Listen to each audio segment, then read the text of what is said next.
Elevate TV, advancing kingdom lifestyle.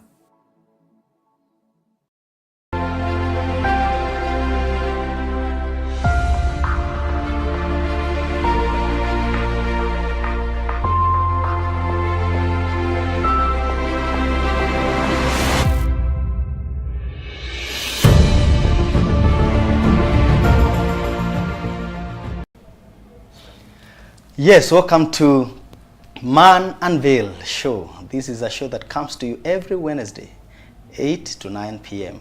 I'm your host, Joe Wisdom, and as always, we're always excited to come to your sitting rooms, to your offices, and wherever you are watching us from, either from your phone, on Facebook, on YouTube, or on your TV.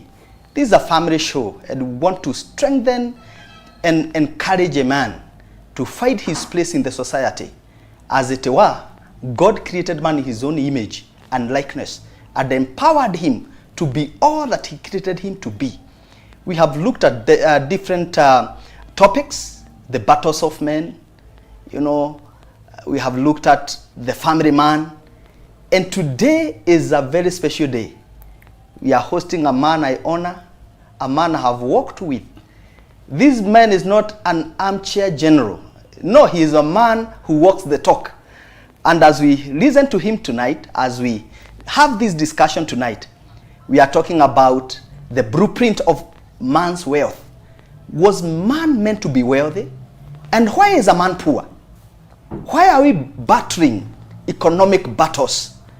We are here to demystify and to deconstruct some of the facts that have been spoken to us, some inherited, some that have come with our cultures, that it's not possible to become wealthy. And when you become wealthy, wewe ni Masonic, wewe ni Illuminati, wealth is a kingdom principle, is a kingdom. We have a kingdom covenant. We have a divine covenant where men should be wealthy. I want to introduce my guest, James. Yes. And James is a consultant. He consults with banks. He is also a trainer, a corporate trainer. And as we share with him tonight, I want you to ask every question that you need to ask, and especially when our conversation is going on. James, I want you to feel free. He is a community leader. I know we have interacted at close range, so I know he'll be introducing more about himself. Karibu sana. Thank you so much. Yes, sir. It's a joy to join your team today. Thank you. And to discuss this very important topic in our nation. Our nation is considered a poor nation. We are currently probably among the lowest 50 in terms of wealth in the world. So we are ranked among the 50 poorest nations. And so a topic on discussing wealth, just trying to understand it, dig ancient principles, compare ourselves with other nations, it is very timely. 2 years ago when, the current president was picking up his mantle, he said that, he picked up this country when we had 5 million people listed on CRB. That's 5 million adults struggling with debt. And so the issue of wealth creation, poverty, is really important, very timely. So I'm very happy to be here. Wow. For those who are watching us for the first time, my name is James Murage. I come to you as a consultant in the banking sector, having done this for the last probably 13 years. I'm a community leader, and I also lead, I offer leadership and team guidance for a business forum in my local church at Citam, Thika town. Yeah. So I'm glad to join you. You can shout out to some of the people possibly who are watching. Yes, Dr. Ricky Lonzo, if you are catching me online, my fellow neighbors, if you are watching us, you're most welcome. Let us discuss these, share insights, and especially develop knowledge that we can pass on to our young ones. Yeah. And give them a good foundation for the future. Wow. Yes. And because I want you to go home and get a good reception. Yes. Shout out to your wife, and your family, your children maybe are watching. All right. I shared the link to my wife, my lovely wife, Mary Modoni Njoroge. Very recently, Mama Kayla Nyambura, and our 2 boys, Christian and Adrian. I'm glad that you're able to join us and tap into this session and the knowledge that you're going to share. Wow, Yes. wow. Thank you, thank you. And our online followers and those who are watching us, I want you to engage us, keep us busy.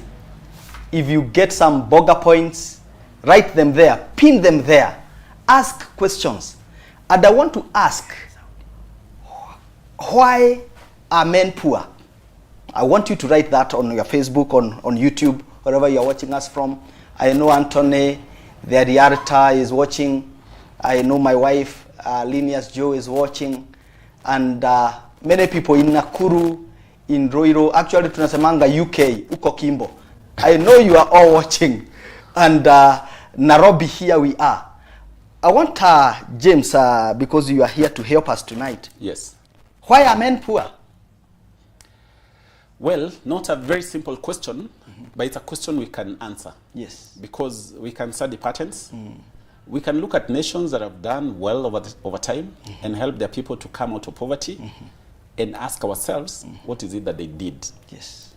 And as we study patterns, we can also ask ourselves, why do some nations seem to lag so much compared to others? So there are patterns. And today, I would want us to start our lesson from the wisest man that ever lived. Yes, King Solomon. Yes. In Proverbs chapter 24, verse 27, he had given a hint to men about how they were supposed to manage the affairs of their income and their expenses. In Proverbs 24, verse 27, King Solomon had said to all men, put your outdoor work in order and get your fields ready. After that, build your house. What King Solomon was introducing to us is what we call priority. First things first. In creation of wealth, there are priorities. There are things you're not supposed to do before you do the others.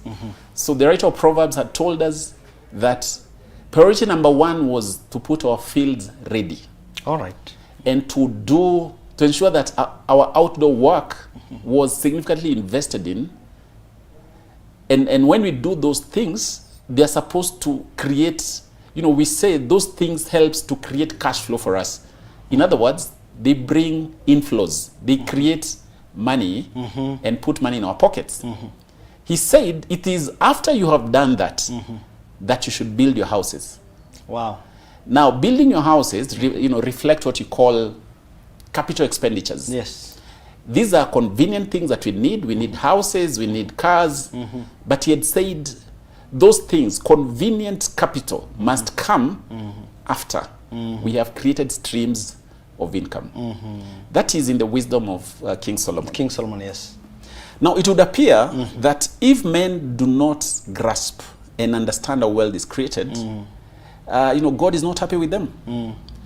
I would want us to start at a point where we compare a poor nation and a wealthy nation.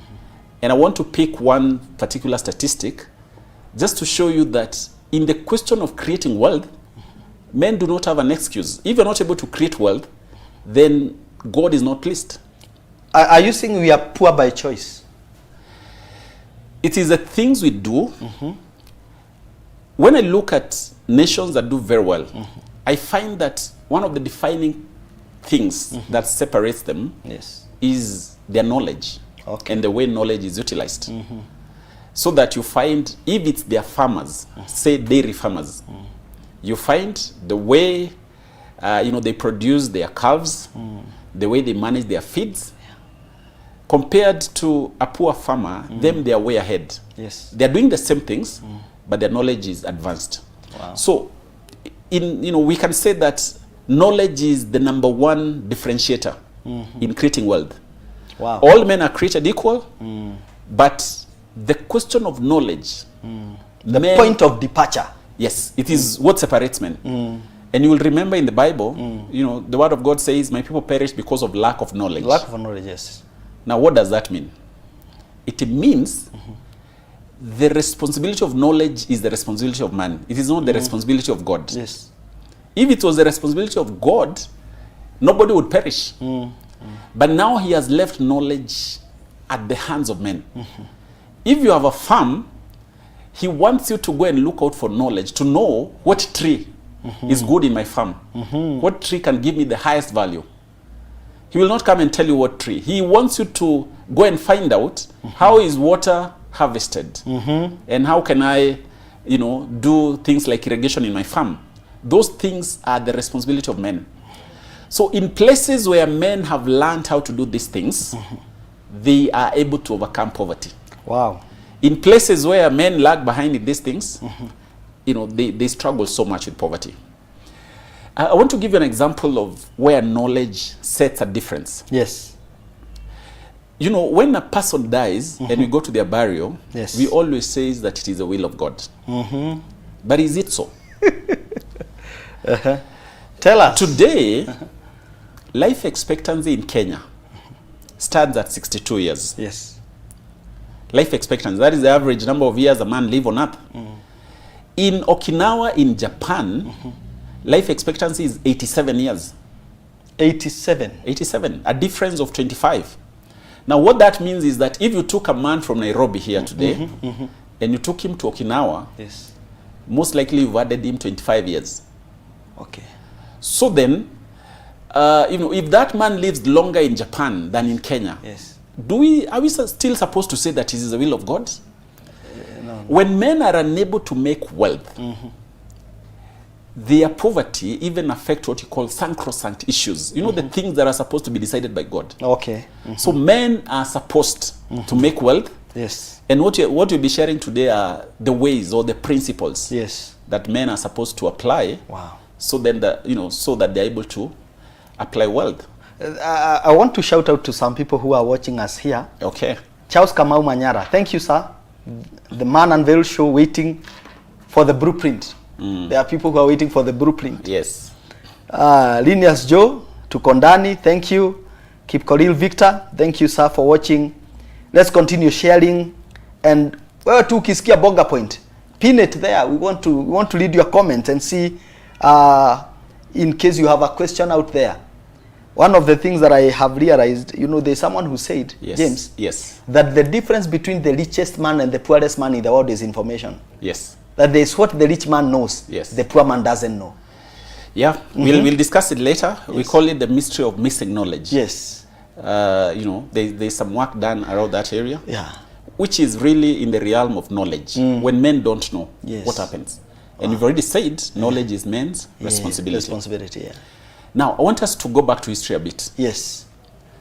You know, one of the most significant events to happen in the last century was the Second World War.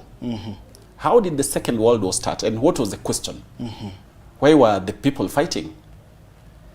It started in 1926. The whole idea started in 1926, when a young man wrote a book called Mein Kampf. And in that book, he said he does not understand how Jews in Germany were so successful. So the question was, why are Jews very successful in Germany? At the same time, in the US, one of the wealthiest men, who we still use his innovation because he made the first car, Henry Ford, did an almost similar book. It was called The International Jew, the world's foremost problem. Henry Ford studied Jews in the US, and he said something needs to be done to this race that seems to be progressing and succeeding too fast. When the Second World War started, it was a question of that one race, mainly the Jews, are successful. And then, of course, the whole, the world started. In about 7 years, 6 million Jews had been killed. And after the Second World War, a lot of studies were done to find out exactly what was the issue. And the antagonism was found to be that they were successful. I read a book done by a rabbi called Levi Brackman.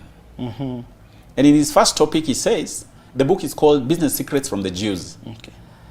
he says the question of the success of Jews have been studied so much. And he gives statistics to show that indeed, it is not a wrong question, because across the world, Jews tend to be very successful. Yeah. Today, I mean, all our viewers most likely are using technology developed by Jews. Google by Larry Page and Sergey Brin, Facebook by Mark Zuckerberg. A lot of inventions in technology. Today we say, think agriculture, think Israel. They lead in agriculture. So these people, their origin is Israel. Yeah, they are they are the descendants of Jacob. And the blueprints that you're going to learn today, we are actually picking them from, we are picking from them. Wow. One time, a Jew was on a train in Russia. He was moving from a town called Minsk to another town called Pinsk. And a Russian entered the train, and when he saw that this is a Jew, he went to him and asked him, what is the secret to your success? And the Jew told him, the Torah. The Torah is the secret. Okay. That is the word of God. Yeah, the Torah among the Jews is basically the first 5 books in the Bible. Yes. Since 2017, I've taken considerable time to go back to the first 5 books in the Bible. Just find out, when this Jew said it is in the Torah. When we talk about the first 5 books, Genesis, Exodus, Numbers, Deuteronomy, yes, Leviticus. Yes. All right. That is what they call the Torah. And they say the secret to the success is there.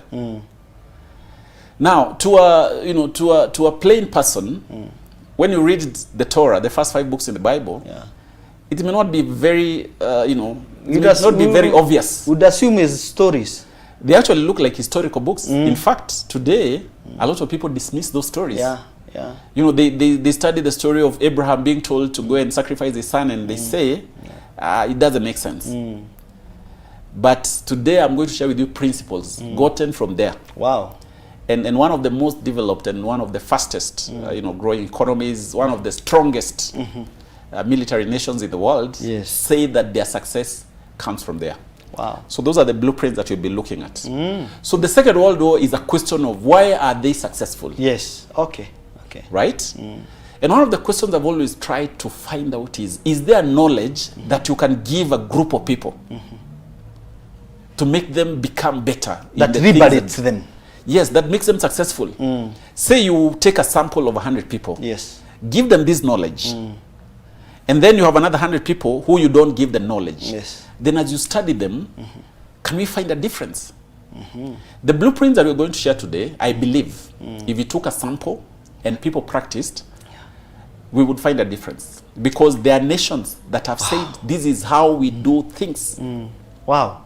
I would kindly ask a man who is watching us, or maybe a lady who is watching us, kindly share this video. Share this program. You don't want anyone to miss. The people who have been borrowing you money, na wanakopa na harudishi. This is the show. They need to hear how they can make wealth, how they can generate wealth. And as I said, James Murage is not an armchair general. He's a man who walks the talk. I know part of his story, and I can tell you the principles that are being shared here are practical. We call it phronesis, practical wisdom. And we are just about to get the first blueprint. Yes. Come on, sir. Blueprint number 1. Yes. We say man created like God. So we say the first blueprint that man must use to create wealth is ability, what we call divine ability or capacity. Wow. Now, I want to use a very simple example so that you understand what capacity is. For those who know an ostrich is a bird. It's a bird that does not have the capacity to fly. Yeah. So capacity, you understand it in that way. You either have it or you don't not. have it. The first blueprint in creating wealth is capacity. Okay. Which is a divine ability that God gave to all men right at birth. Okay. And I'll just do a small recap so that people You didn't need to go to school. Yes, I'll give you examples. Even right here in Kenya, 2 years ago, a young man from Kenya made the nation proud. Yes. When he went to Austria, the country that neighbors Germany and Luxembourg, the most developed nation on earth, or rather the nation with the highest per capita in the world. And he went there and he literally stopped that country because he was exercising a divine ability to run a marathon. Wow. Eliud Kipchoge. When Eliud Kipchoge runs a marathon, what is that he's doing? Okay. We call that divine ability. But for you to understand divine ability, we need to go back to the beginning. And we say that when God created man, he did not leave them hapless or hopeless. He did not just put man on earth without any help or without any resource. He didn't want a man to get stranded in life. Yes, he did not want, and it is not part of the design of God for men to be stranded. So when we find men struggling with creating income, creating wealth, raising food for the family, building shelter, I mean, there's something that we are not aligning to the divine creation Order, of God. yes. God, you remember when God created Adam, he placed him in a proper place. Yes. Garden of Eden, Yeah. there is sufficient food, There's water. sufficient shelter. So there was no problem of slums. Yeah. There was no problem of lack of food. And that was part of his plan. Wow. Now, divine ability did not start with man. That capacity that God gave men. Wow. I want to take you to... Repeat that again, James.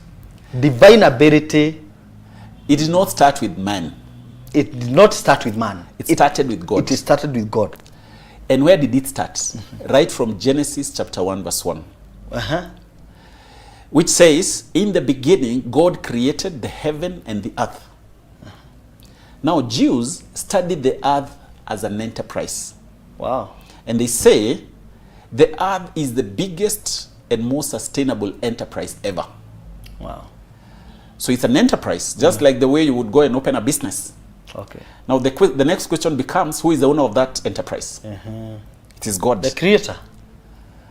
God is the owner of the biggest Enterprise. and most sustainable. Sustainable in the sense that since it started, it has not failed. The way the systems of earth, the rivers, the mountains, the temperatures, the rainfall, Yes. you know, the insects and the millions of, insects that moves along the earth. Wow. Those things, they are very sustainable. They don't fail. So he's the most, he's the owner of the biggest and most sustainable enterprise. So in business we say, he's the biggest entrepreneur. Ah, I like that. Right from Genesis 1:1. But now, the question becomes, why did he create this enterprise? And we find that right at the beginning of time, God had a problem. And I would want you to remember that word, problem. God had a problem. What was the problem? If we study the work that he did in creation, we will see the problem and then we will see the solution that he gave. God went to create. He created the first day, and at the end of the first day, he was not satisfied. So he moved on to the second day, the third day, the fifth day, still not satisfied. On the sixth day, when he created man, he stopped. Which basically means that what he was looking for, he found it. The problem that was there in the beginning was that God, in his nature and in his divine power, requires to be worshipped by a creation that understands him. And so for the completeness of the system, man had to be created.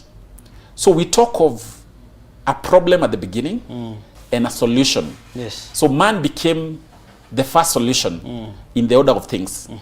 We actually say man is the biggest solution ever because he solved the greatest problem that God had.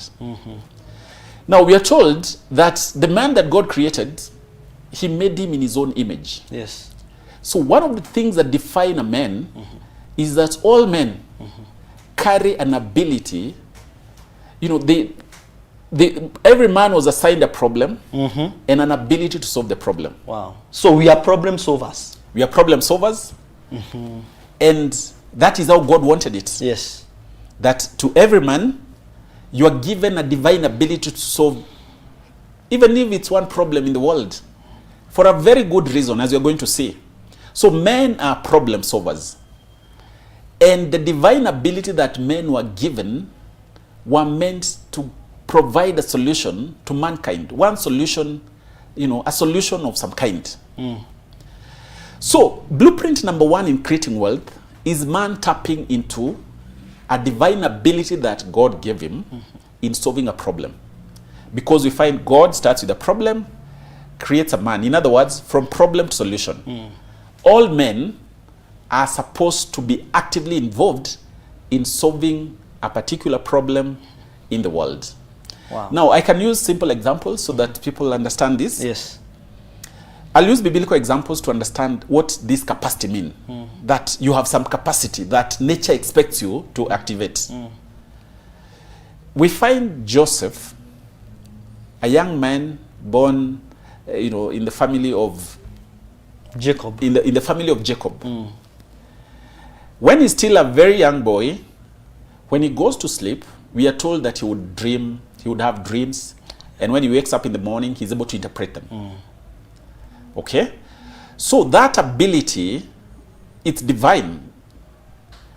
Now, as he grows up, his divine ability becomes a solution when he lands in Egypt, because then Pharaoh there has a dream that requires an interpreter, and when Joseph is brought, he applies his divine ability to solve a problem. And the moment he does that, Pharaoh makes him a governor. Yeah, he makes him the second in command in Egypt. There's someone here, James, saying, bring it down to where we are. Yes. There are people who are stranded right there.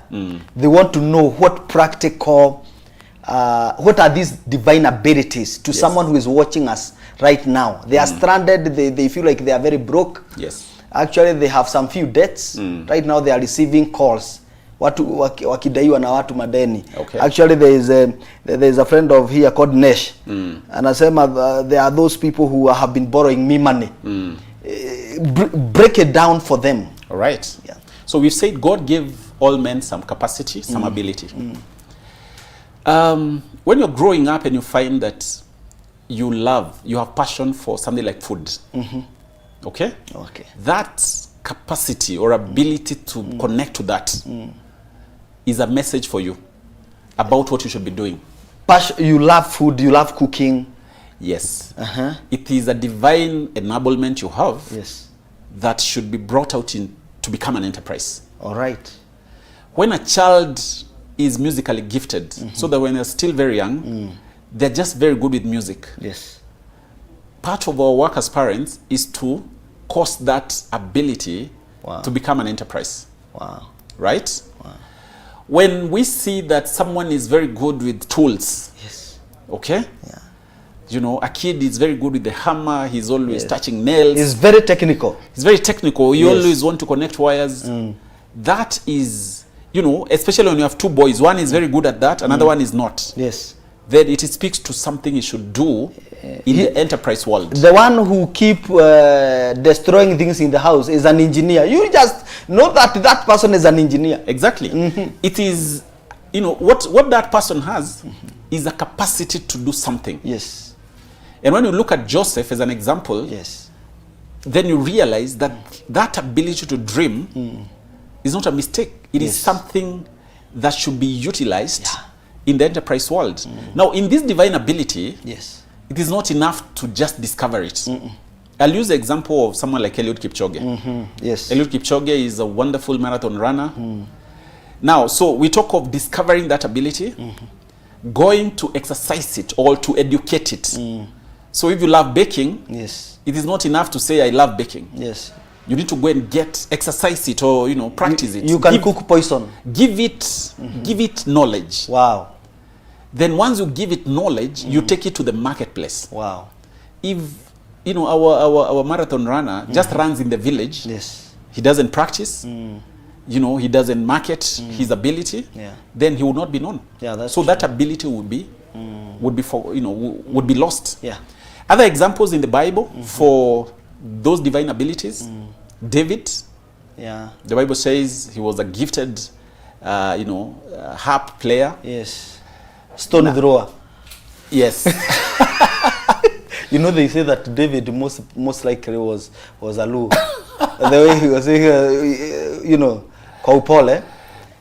Amazing. But did you know that the first time David went to the palace, he went because he was good in playing the lyre. Yeah, yeah.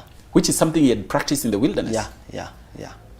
So that divine ability, Yes. it means a lot to your creating wealth. Wow. Even the ability to speak to people, the ability to counsel people, the ability to write, Wow. the ability to connect wires, the ability... As we connect the wires, Yes. just hold those wires there. Yes. Because we are coming back. Fantastic. I want us to take a short break.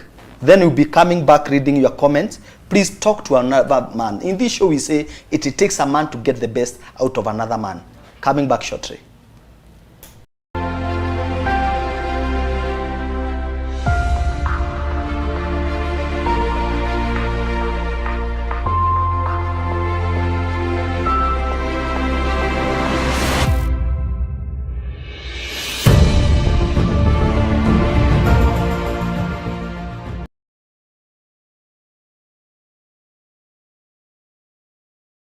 After several years of dedicated translation work, the Pokomo community received the complete Bible in their heart language on 30th September 2023. Your support and presence at last year's run for the Bibles played a crucial part in making it possible, allowing the Pokomo community to now engage with God's Word in the language they understand best. BTL once again invites you to the 17th edition of the Run for the Bibles on 16th March 2024. The 10 kilometers run and 5 kilometers walk will take place at the Carnival Grounds in Nairobi, Nakuru High School in Nakuru, and Potter's House Academy in Eldoret starting at 7:30 a.m. Register today at the BTL centers in Upper Hill, Ruiru, AGC Lakeview Nakuru, Reformed Church Eldoret, and at the Kesuk bookshops in Nairobi, and get a t-shirt for 1,500 Kenyan shillings for adults and 1,000 Kenyan shillings for children. Additionally, consider making a donation or sponsoring others to the run. Use paybill number 898301, account number RUN. For further details, contact us on 0722 209 606 or email info@btlkenya.org. Help us fulfill our 2024 translation completions for the complete Bible in Marakwet language and New Testaments in Chonyi, Wata, Chuka, Upper Pokomo and Tugen languages. Bible Translation and Literacy, BTL, reaching the unreached communities with God's Word in their language.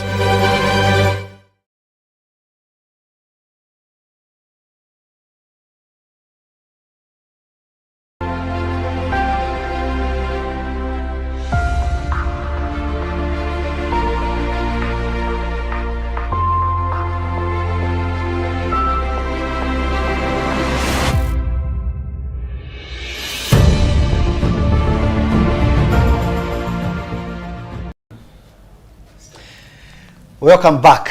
Man Unveiled Show. We are here to break it down to what you are doing. I don't want you to be stranded. God never created man, put him on the surface of the earth to get confused or stranded. God wants you to put your life in order. God wants you to walk in divine health, divine strength, and divine wealth. Wealth is your portion. Wealth is a kingdom promise. God promised that you should walk in dominion. One of the mandates that God gave Adam, that take dominion, reign here on earth. When you read the book of Revelation 1:5 says that we have become kings and priests, and we shall reign here on earth. So you must dominate. You know, remember, if you don't take dominion, you'll be dominated. And we have James Murage here, breaking it as it is. Yes. Before we go to James, I want to acknowledge some of our viewers. Eric Mwenda, God is the biggest entrepreneur. That was well captured. Thank you, Eric. Gladys Maina, thank you. And I don't know whether your husband is there. James, he should be watching. Mwende mpigie umwambia kuja watch hii show.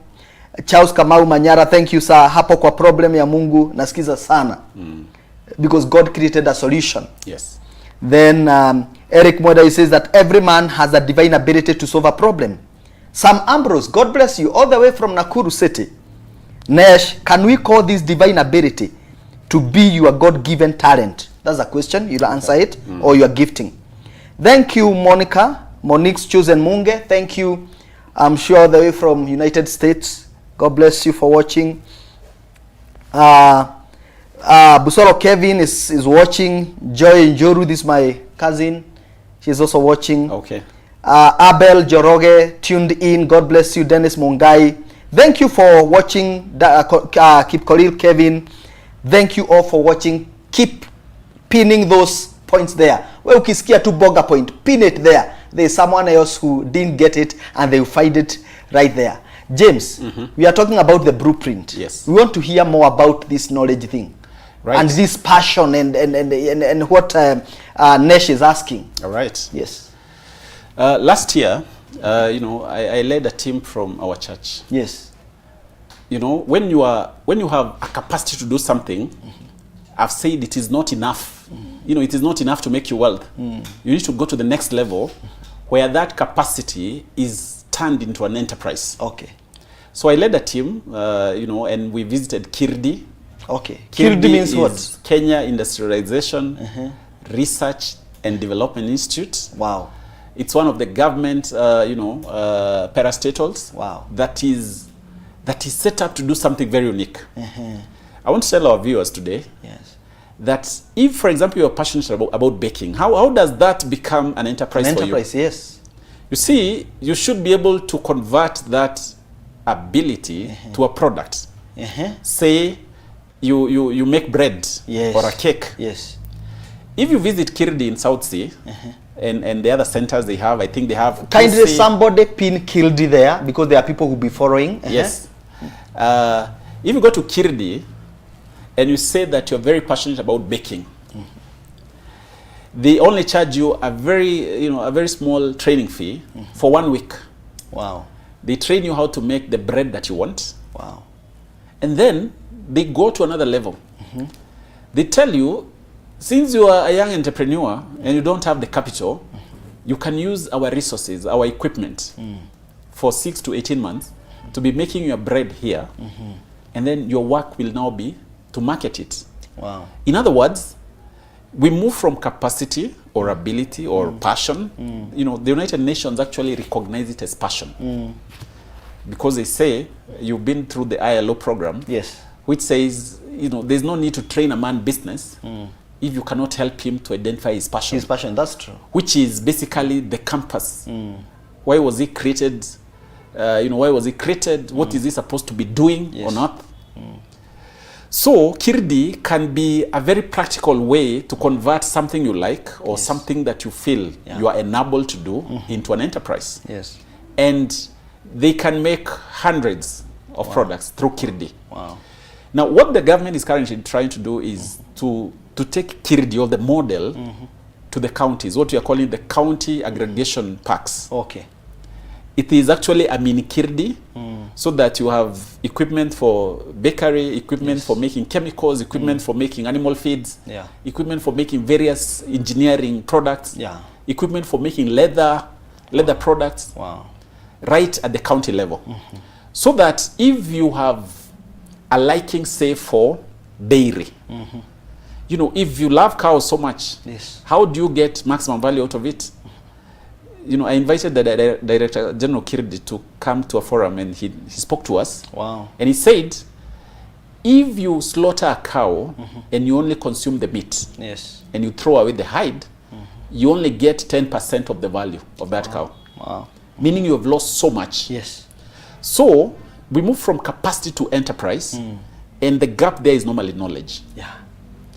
So just in case you forget, for Eliud Kipchoge to become an athlete that is recognized in the world, he has to take the ability, you practice it, which is adding knowledge, and then he has to brand. He has to look for people to help him know which marathon to attend in the world. Yeah. They have managers. Otherwise, if you do it in the village only, you will die there. You become a local champion. Yeah, because then someone has not helped you to convert it into an enterprise. Yes.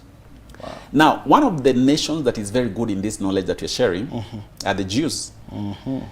They have a Hebrew word for what we call passion, and it's called nimiut haratzon, which is nimiut. Nimiut. Yes, nimiut haratzon. Oh. It's in Hebrew. Yeah. Basically, it talks about an inner drive in men. Wow.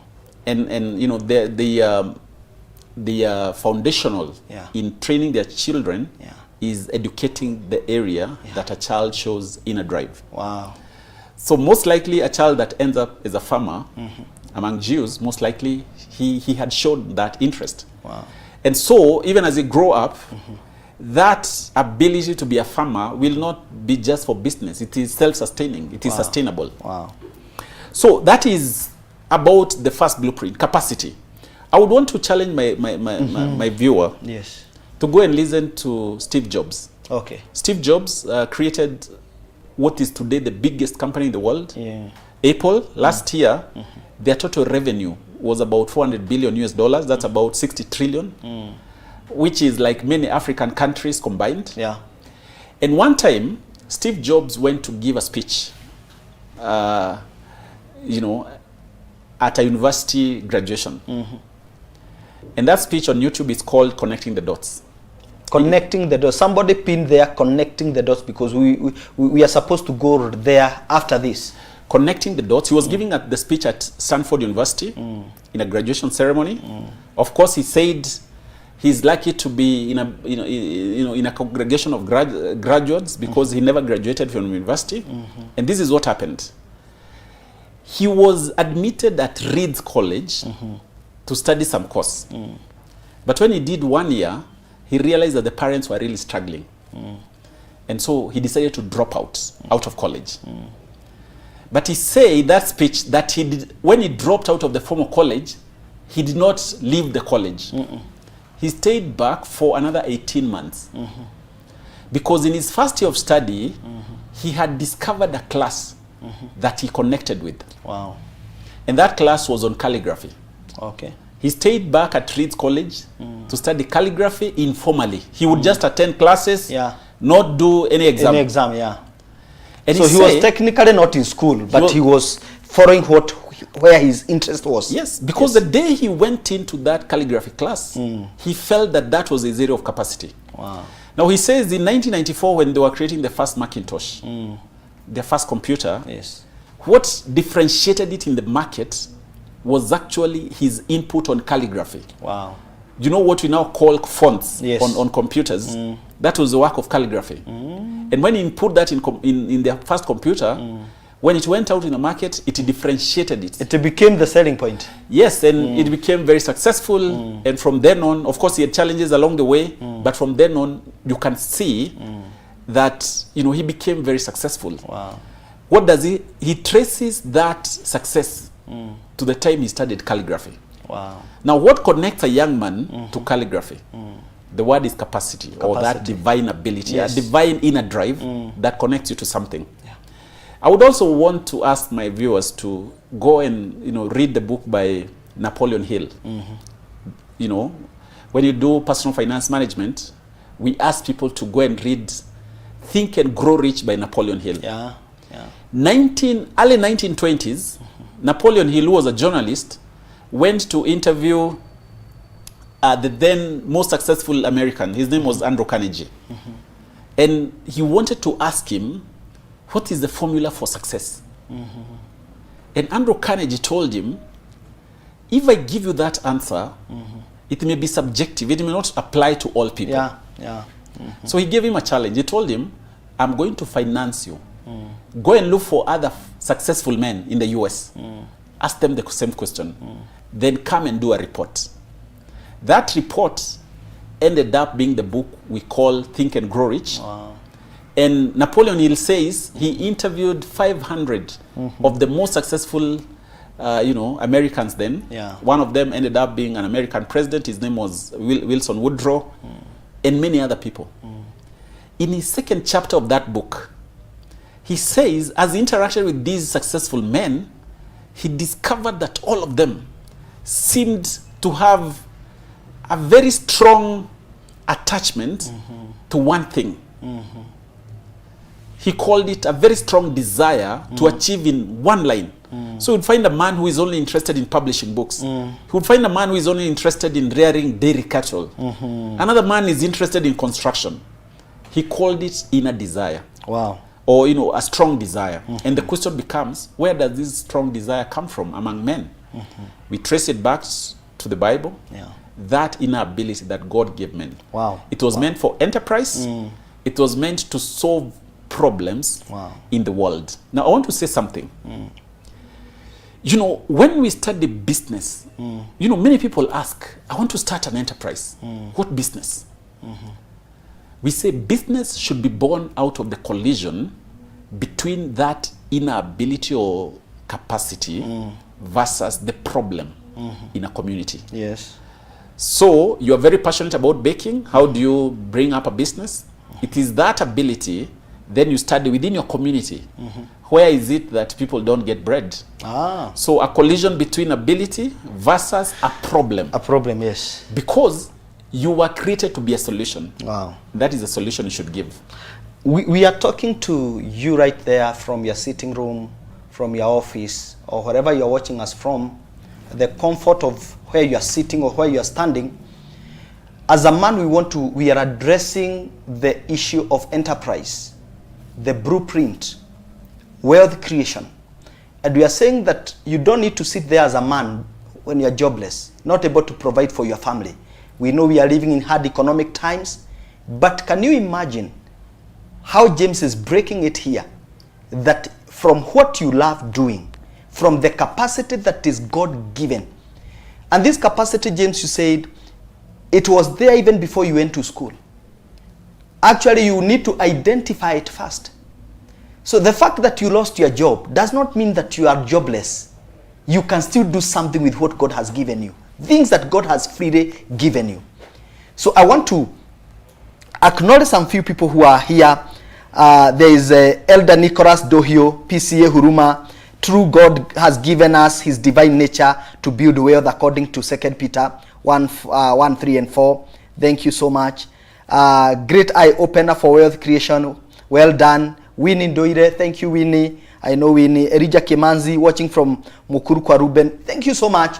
We continue building on this topic, and I know that you are speaking to another man. As we always say, that it takes a man to get the best out of another man. You can't be the man that God wants to use to change the life of a different man. You don't need to struggle. Look at the people around you. If you are all struggling, please listen and follow this keenly. The books that James is recommending, kindly build a culture of reading. Wacha hii kitu ya kusema ati Africans don't read. You know, who told you must be that African that doesn't read? You can be an African that read. Yes. You can bring a difference through reading. James, quickly, I want us to we have some few minutes remaining.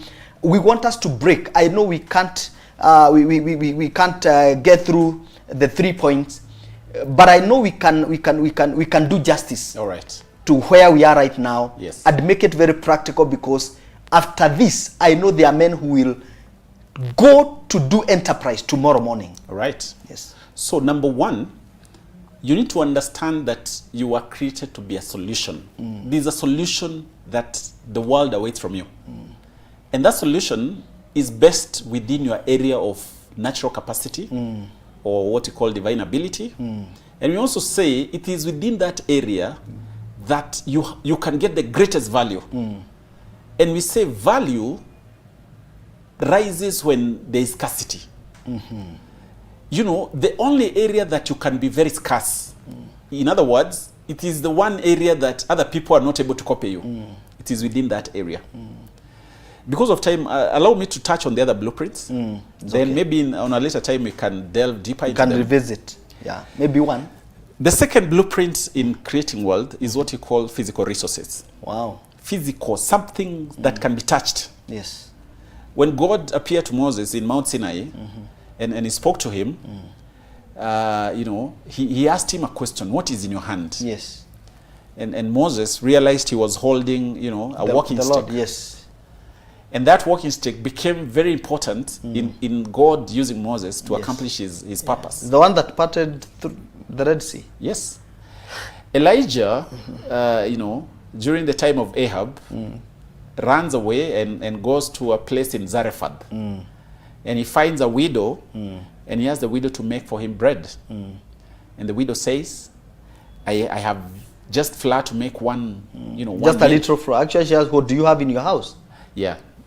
Just a little flour. But the question was, what is in your house? What is in your house, yes. Elisha, a woman who was a widow, the husband had died, left them in a lot of debt, comes to Elisha. And, he's saying, the creditors want to take my children as slaves because of the debt. Yes. What was the question from Elisha? What do you have? What do you have in your house? Now, the promised land... A little oil. The promised land of Canaan was physical resource. And at one point, Moses, in anticipation of them arriving in Canaan, sent 12 spies to go and just have a feel of the land. And he told them, when you go there, touch the soil, find out what kind of soil is it. He told them, when you go to that land, observe and find out if there are trees. And then he told them, when coming back, ensure you come, try to come with some fruits from that land.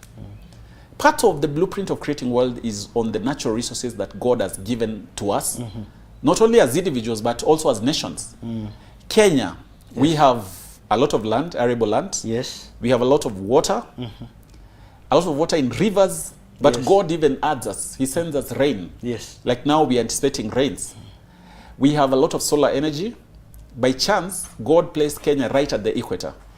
And part of that positioning was that we would be receiving a lot of solar energy on a daily basis.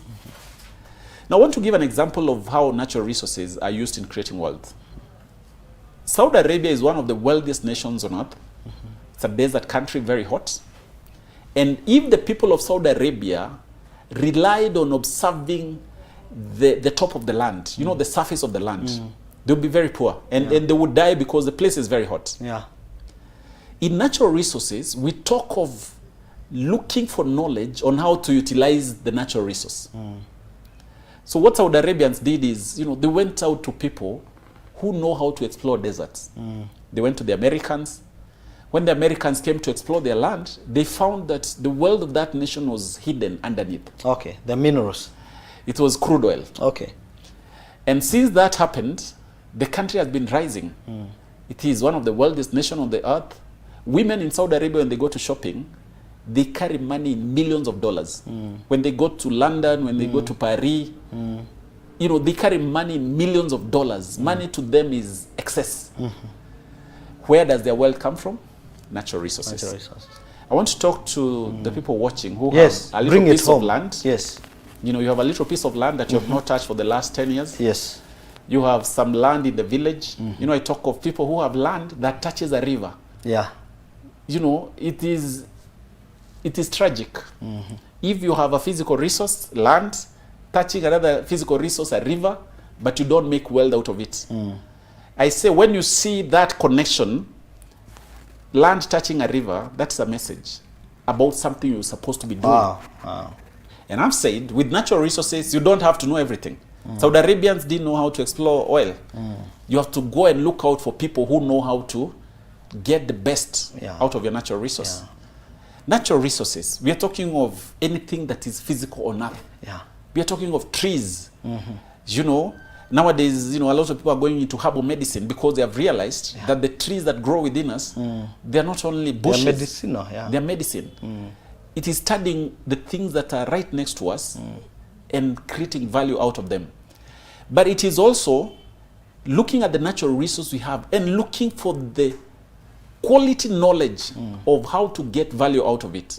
I want to give you an example. Yes. When a farmer has 1 hectare of land, say in Murage County, yes, he needs to decide, am I going to plant tea or avocado? Yes. How does he make that decision? It must be based on knowledge. Wow. Get an expert. Get an expert. Yeah.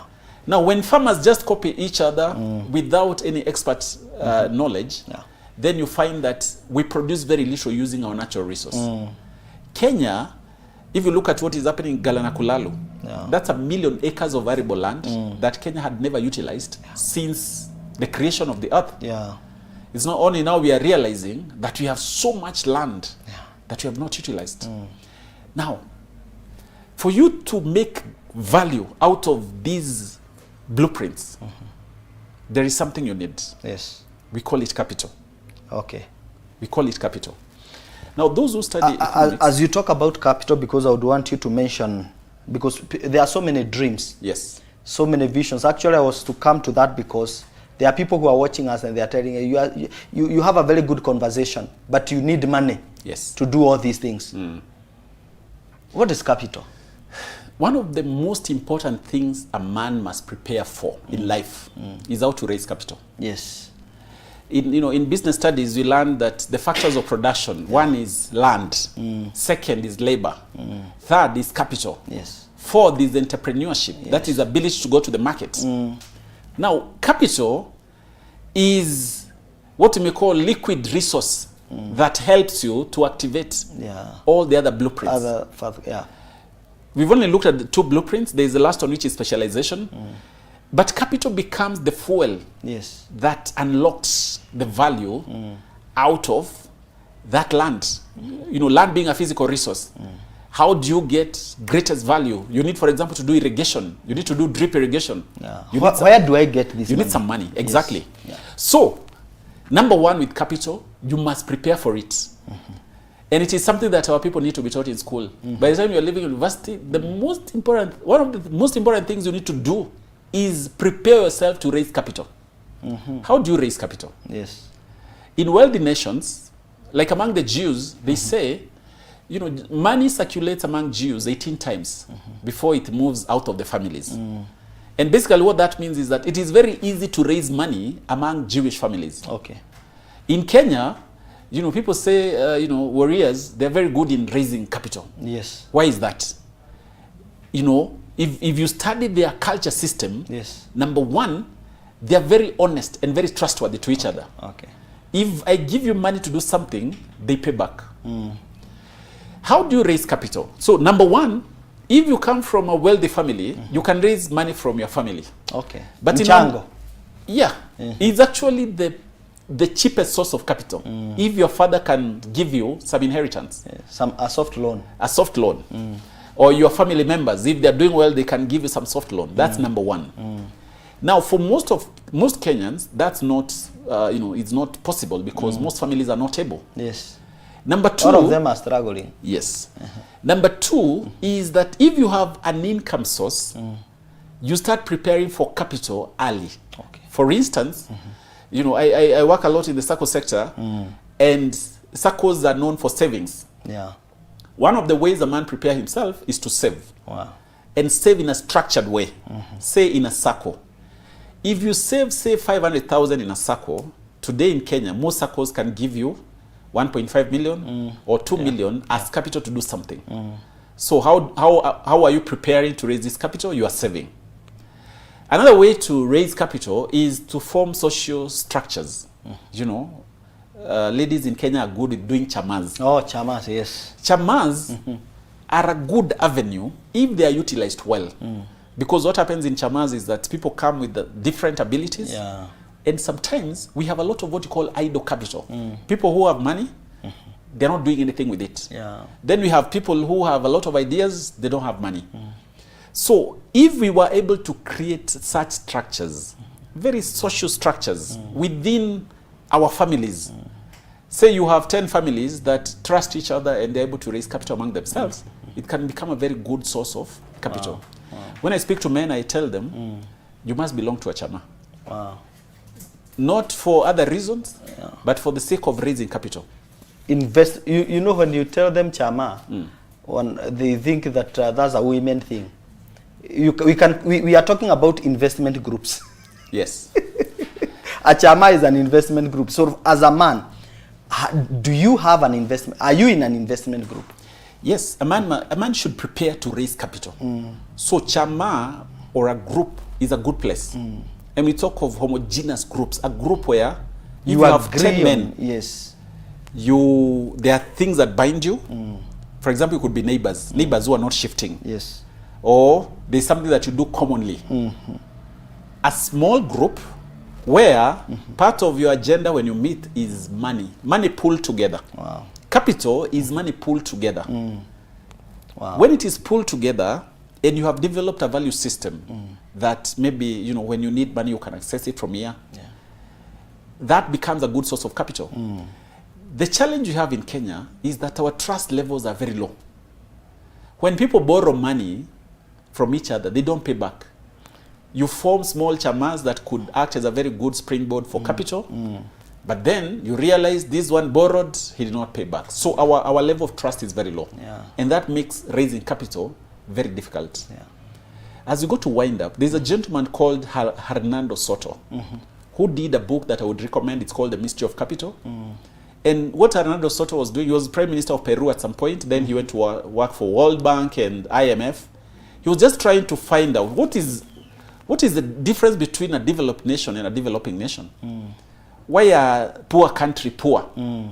He said he discovered 5 things. One of them is what he called the mystery of dead capital. He said when he visit poor countries, he find that a lot of people have capital that is not liquid. They just amass things. Are you talking about maybe land in Nanyuki or in Malindi? Yes, that, you know, it is not liquid. In other words, it can be there for many years, but it does not help you to create what you call cash flow. That's dead capital. Wow. He talks of idle capital. These are assets that people accumulate, but in terms of cash flow, they do not create cash flow. They do not put money in the pocket for this person. So we're talking of dead capital, idle capital, and then he also talked of the mystery of missing knowledge. Among poor nations, he discovered that people don't know how to do things. Even simple things like farming tomatoes. He found that in poor nations, people farm tomatoes in very ridiculous traditional methods. So these are not invested in knowledge. Exactly. In technology. Yes. So we came up with the book, The Mystery of Capital. People need to prepare for capital. It is very important. Wow. Even people in, I know you operate by faith, but prayer will never replace preparation. Yes. You need to prepare. Actually, someone said, because we are wrapping up, that when opportunity meets a prepared mind, greatness is born. So this is an opportunity we have. I'm giving you a minute. Yes. Because we'll keep this conversation going. Okay. I know we have looked at capacity. Yes. We have looked at physical resources. Physical resources. What do you have? Yes. What do you have? Capacity is what is inside you. Yes. What do you carry within you? Then the other one, I think possibly we'll create some time to come and look at it. You say this specialization. I know we'll look at it, but I want you to look at this camera and say your parting shot, give your parting shot, and just encourage a man watching there, someone who is jobless, someone who feel like what they are currently doing is not adding value to them. They are going in circles. Just encourage someone as we head up the show. I think my parting shot is that men were created to create solutions. And how we create solutions is by giving or by creating enterprises that give specific solutions to our communities. Now, those solutions comes out of abilities that we have and maybe knowledge that we have added onto them, and then mixed with the natural resources that are within our reach to create something sustainable as an enterprise or a way of making money. Our last blueprint is called specialization, which still borrows from the other two. And this is where we say, as you continue doing all these things, you need to keep rising in what you do so that you can come closer to God, where we say you are delivering things at excellence level. In creation, delivered excellence. That is what is expected of you. You need to become a deliverer of excellence in whatever you do in the marketplace. And by so doing, you will create a value chain that creates wealth for you. We will keep the conversation going. Wow. Thank you so much. You're welcome, and thank you for coming up. Yes. And I'm looking forward to having you more. These are conversations that we need to keep taking on. Yes. And To our viewers, thank you for watching. I can see Reverend Pauline Jubale from Mombasa, Pastor Kezia James, all the way from Nakuru, Eric Mwenda, God bless you, George Kemani, Mwalim, Bernard Waroe, Bishop. Thank you, all of you, and our very own Apostle David Juma, our executive producer. God bless you for watching. Let's meet here next time, next Wednesday, 8 to 9 p.m. Kindly let's continue building up this forum. Let's continue sharing with other men. What we are doing is building you as a man and making sure that you have something in the pocket and taking you back to your original place in God. It takes a man to get the best out of another man. God bless you and good evening. Thank you so much.